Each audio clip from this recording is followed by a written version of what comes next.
الحمد لله رب العالمين والعاقبة للمتقين والصلاة والسلام على سيد الأنبياء والمرسلين وعلى آله الطيبين الطاهرين وأصحابه أجمعين أما بعد فأعوذ بالله من الشيطان الرجيم بسم الله الرحمن الرحيم لقد كان لكم في رسول الله أسوة حسنة صدق الله مولانا العلي العظيم۔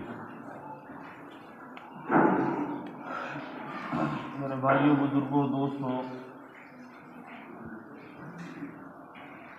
اللہ رب العزت والجلال نے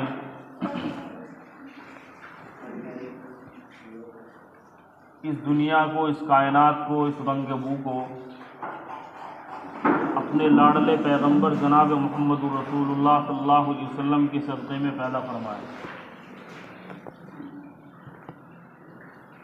سیرت کی کتابوں کو اور اگر تاریخ کو کھنگالا جائے تو سب انسانیت میں سب سے بڑا محسن جناب محمد رسول اللہ صلی اللہ علیہ وسلم کی ذات اقدس ہے۔ شاعر کہتا ہے کہ سلام اس پر کے جو محسن ہے کل انسانیت کا، سلام اس پر کے جو لاڈلا ہے اللہ رب العزت کا۔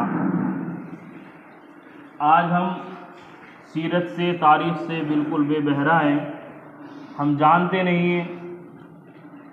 گزشتہ مہینہ ربیع الاول کا مہینہ گزرا ہے جس میں سیرت کی بڑی محفلیں لگتی ہیں، مجلسیں ہوتی ہیں اور میلاد وغیرہ ہوتی ہیں، لیکن وہ وقتی طور پر ہم نے مجلس میلاد کی، سیرت کو پڑھا سنایا، اپنی زندگی کے اندر نہیں لائے۔ بس ایک وقتی طور پر ہم نے پڑھا سنا، مجلسیں کی، میلاد کی، لیکن ہم نے اپنی زندگی کے اندر حضور کی سیرت کو اور سنتوں کو نہیں اپنایا۔ یہی وجہ ہے کہ آج دینی اعتبار سے اور مرتبے کے اعتبار سے دو کوڑی کی حیثیت کے لوگ اس محسن انسانیت کی ذات اقدس پر کیچڑ اچھالتے ہیں۔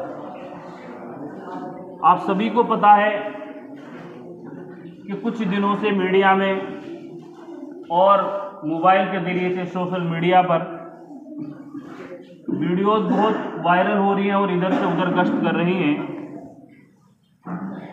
مخلوق کا سب سے بدترین، سب سے ملعون شخص وسیم رضوی، پہلے اس نے قرآن مقدس کی 26 آیتوں پر انگلی اٹھائی، جب اس کا مقصد حاصل نہ ہوا پھر اس نے اپنا قرآن الگ سے بنایا، پھر بھی اس کو جب اس کا مقصد حاصل نہ ہوا پھر اس نے جناب محمد رسول اللہ صلی اللہ علیہ وسلم کی ذات اقدس پر، صحابہ پر، حضرت عائشہ رضی اللہ تعالیٰ عنہ کی ذات اقدس پر پھر انگلی اٹھائی، پھر بھی مقصد حاصل نہ ہوا، پھر پیغمبر جناب محمد رسول اللہ صلی اللہ علیہ وسلم کی ذات اقدس پر ایک کتاب لکھی اور پھر اپنے باپ، اپنے آقا و دنیاوی جو ان کے آقا ہیں، اپنے باپ کی گود میں جا کر بیٹھا۔ آپ کو پتہ ہے اس کی بہت ساری ویڈیو ہیں۔ وہ بدترین شخص کہتا ہے کہ جناب محمد رسول اللہ صلی اللہ علیہ وسلم مانسک روگی تھے، یعنی کہ دماغی بیمار تھے۔ اب اس سے اگر کوئی پوچھے نعوذ باللہ کہ تیرا مانسک روگی سب سے بڑا تو ہے فی الحال، ایک سوال یہ ہوتا ہے کہ اس نے قرآن جب 26 آیتوں کو نکالنے کا جب اس نے وہی کہ سپریم کورٹ کے اندر اپیل دائر کی تو اس نے یہ اس کا بیان تھا کہ میں نے جو حدیث کے اندر سے پایا ہے وہ میں نے قرآن کے اس 26 آیتوں کو نکالی، یہ میں نے حدیث کے اندر سے پڑھا ہے۔ اس بیوقوف شخص سے اگر کوئی پوچھے وہ حدیث کس کی ہے، وہ حدیث جناب محمد رسول اللہ صلی اللہ علیہ وسلم کی ہے۔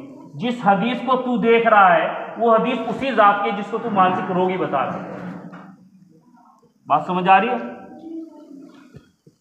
جس ذات پر وہ انگلی اٹھا رہا ہے اسی ذات کی وہ حدیث بھی دیکھ رہا ہے اور اسی ذات کی حدیث کو پیش کر رہا ہے کہ 26 آیتیں نکالی جائیں۔ وہ پتہ نہیں اس نے کون سی حدیث پڑھی ہے، جناب محمد رسول اللہ صلی اللہ علیہ وسلم وہ جہاد کا جو جن آیتوں کے اندر بیان ہے نا، اس کو پتہ ہی نہیں جہاد ہے کیا چیز، اس کو پتہ ہی نہیں کہ قرآن میں جو آیتیں ہیں یہ جہاد کی جب نازل ہوئی ہے، نازل کب ہوئی ہے۔ وہ جانتا کچھ نہیں ہے، بس صرف اپنے دنیاوی آقا جو ان کو خوش کرنے کے لیے، اس کے علاوہ کوئی مقصد اس کا نہیں ہے۔ اس کے گھر والوں نے، بیوی بچوں نے سب کو چھوڑا، جب تب بھی عقل نہیں آئی۔ اب دنیاوی جو اس کا آقا ہے اس کی گود میں جا کر بیٹھا۔ وہ کسی شاعر نے کہا نا کہ پہنچی وہیں پہ خاک جہاں کا خمیر تھا، جس کا وہ خمیر تھا وہ وہیں پر جا کر بیٹھا۔ وہ مرتد شخص، وہ ملعون شخص، وہ کہتا ہے کہ محمد رسول اللہ صلی اللہ علیہ وسلم جو تھے وہ تنہائی پسند تھے۔ ایک مرتبہ کہ انہیں کوئی جن دکھا، وہ گھر آئے، حضرت خدیجہ جو تھی ان سے نکاح اس نے اس وجہ سے انہوں نے یہ کہا تھا نعوذ باللہ کہ مال کی وجہ سے، چونکہ حضرت خدیجہ مالدار تھی۔ وہ تاریخ کو جانتا ہی نہیں ہے، حدیث کو اس نے پڑھا ہی نہیں۔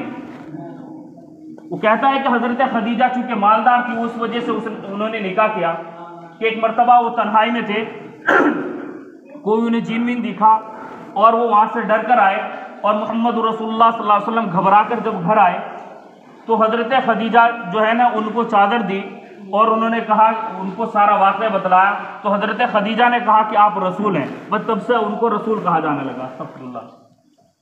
وہ بدترین شخص جانتا ہی نہیں تاریخ کو۔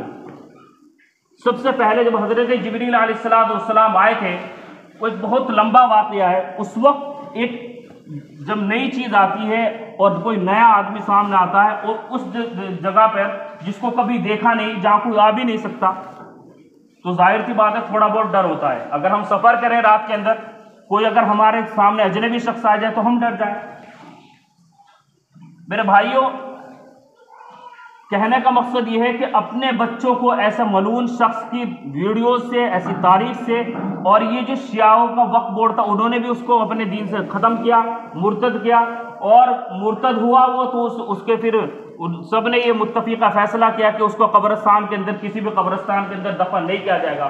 اس ملعون شخص نے کہا کہ میرے جو انتقال کے بعد میرے ایک دوست ہے اس کے سپرد میری وہ کی جائے، جنازے کو کیا جائے اور پھر میری سمادھی بنا جائے، اور میرے بڑے بھائی جو نرسمہانند سوامی ہے جو حضور صلی اللہ علیہ وسلم پر سب سے زیادہ کیچڑ اچھالتا ہے، چاہے دیکھو اگر مسئلے کی جھگڑا ہے ایک الگ چیز ہے، چاہے وہ مدرسہ دیوبند کا ہو، چاہے وہ بریلی کا ہو، چاہے وہ بڈیڑی کا ہو، کہیں کا بھی ہو، مدرسہ ہے، مسلمان ہے۔ وہ بدترین شخص کہتا ہے کہ ان مدرسوں کو ختم کیا جائے، اور اکثر جہاں بھی بیان کرتا ہے وہ اپنی بیان بازی میں سے باز نہیں آتا، اور خلاف اپیل بھی دائر ہو رہی ہے لیکن کوئی زیادہ فائدہ حاصل نہیں ہو رہا ہے، چونکہ سرکار ان کی ہے اور کیا نام وجود ان کا ہے۔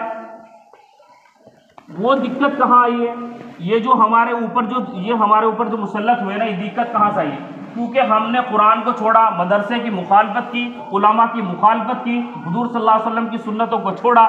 اور وہ ہے نا ایک قاعدہ ہے کہ اگر گھر کے سارے پریوار والے ساتھ کھڑے نہ ہو نا، دوسرے پریوار والے یا دوسرے محلے والے حاوی ہو جاتے ہیں۔ جب ہم نے خود نے چھوڑا تو دوسرا ہم پہ حاوی ہوا۔ وہ بدتمیز شخص کہتا ہے کہ حضور صلی اللہ علیہ وسلم مانسک روگی تھے، نعوذ باللہ۔ اللہ رب العزت سے ہم کلامی ہوتی ہے، اللہ رب العزت عرش پر بلاتا ہے، اللہ رب العزت براق آتا ہے، پھر مریخ آتا ہے، اور اس جگہ پر جہاں پر کسی کے باپ دادا کی بھی رسائی نہیں ہے، جہاں پر کسی کے ذہن تصور بھی ڈھنگ سے نہیں کر سکتا ہے، وہاں تک حضور کی رسائی ہوتی ہے۔ حدیث کے اندر آتا ہے کہ حضرت جبریل علیہ السلام نے فرمایا کہ اللہ کے اور ان کے درمیان میں 70,000 نوری وہ پردے ہیں۔ اگر حضرت جبریل علیہ السلام فرماتے اگر میں ایک کے بھی قریب ہو جاؤں تو جل جاؤں۔ جب حضور صلی اللہ علیہ وسلم عرش اعظم پر تشریف لے کر جاتے ہیں، اللہ رب العزت سے ملاقات ہوتی ہے تو 70,000 جو نوری پردے ہیں وہ سب ہٹ جاتے ہیں، اور اللہ رب العزت سے ہم کلامی ہوتی ہے، روبرو ہوتے ہیں۔ وہ ذات ایسی ہے، یہ بیوقوف بتاتا ہے کہ مانسک روگی ہے۔ جس ذات کے صدقے میں ساری دنیا کو بنایا گیا، جس ذات کے صدقے میں اس خبیث کو بھی پیدا کیا گیا، یہ اس کو بتاتا ہے کہ مانسک روگی ہے۔ یہ جس ذات نے کبھی جس کے اوپر زکوٰۃ واجب نہیں ہوئی، جس کے تک ایک مرتبہ کچھ روپیے پیسے آئے تھے، حضور صلی اللہ علیہ وسلم کی پوری رات بے چینی سے گزری۔ امہات المومنین میں سے پوچھا کہ یا نبی اللہ آپ کو رات نیند نہیں آئی؟ تو حضور صلی اللہ علیہ وسلم نے فرمایا کہ کچھ پیسے آئے تھے صدقے کے اور یہ میرے پاس رکھ کے رہ گئے، میں انہیں کسی کو دے نہیں پایا، تو مجھے خطرہ اس بات کا ہوا کہ ہو سکتا ہے اللہ رب العزت کی طرف سے بلاوا آ جائے اور یہ پیسے اس طرح سے رکھ کے رہ جائے۔ وہ ذات جس کو پیسوں کا اتنا بھی لالچ نہیں تھا، وہ کہتا ہے خبیث کہ حضور صلی اللہ علیہ وسلم نے نکاح کیا نعوذ باللہ حضرت خدیجہ سے مال کے لالچ میں۔ نہیں میرے بھائیوں، حضرت خدیجہ سے مال کے لالچ میں نہیں نکاح ہوا. حضرت خدیجہ نے آپ کی ذات اقدس سے، آپ کے اخلاق سے متاثر ہو کر حضور صلی اللہ علیہ وسلم سے نکاح کیا تھا.